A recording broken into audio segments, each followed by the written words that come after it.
Lana Del Rey was called a fraud before her debut album even came out.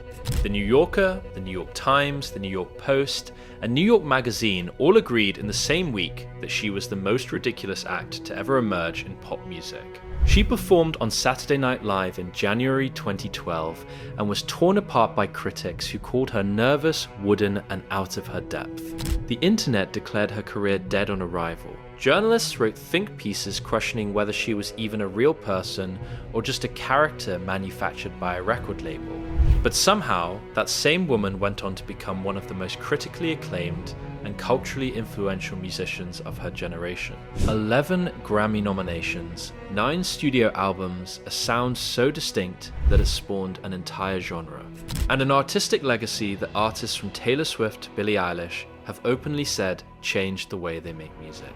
So how did the artist the entire industry tried to bury before she even started become one of the most important voices in modern music? If you love stories about artists who refused to disappear when the world told them to, subscribe right now because we tell stories like this every single week.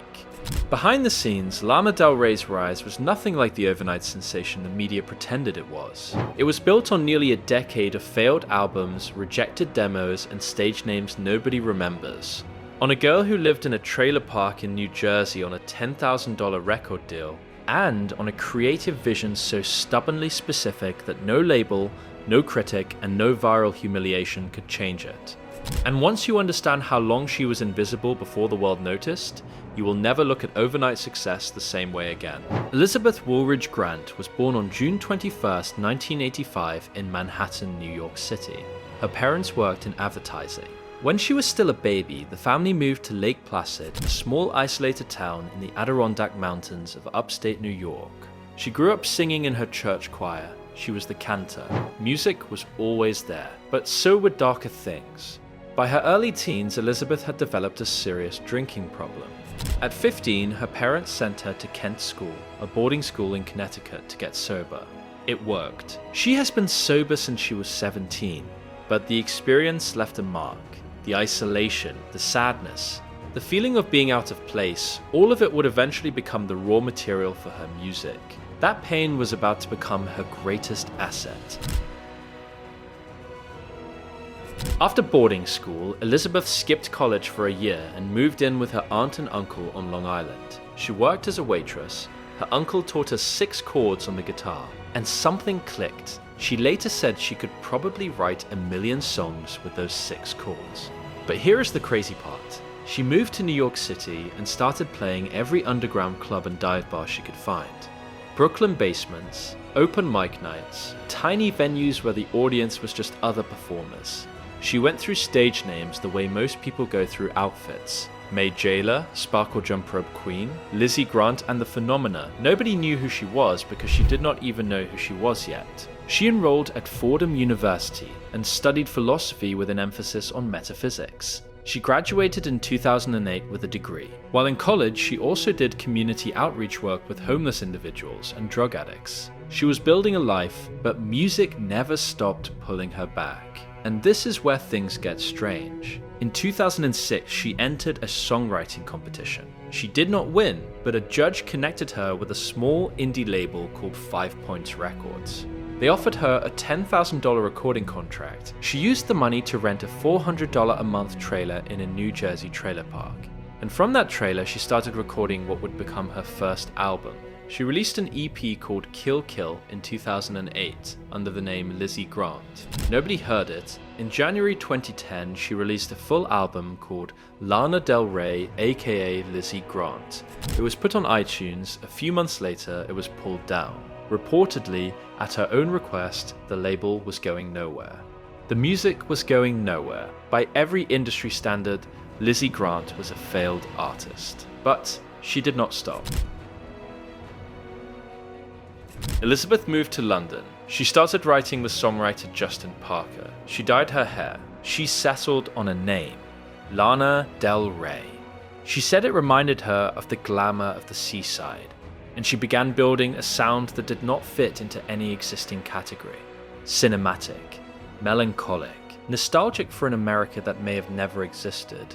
Lush orchestral arrangements over hip-hop influenced beats with a voice that sounded like it was drifting through a dream. But what happened next shocked the entire industry. In August 2011, she uploaded a homemade music video for a song called Video Games to YouTube.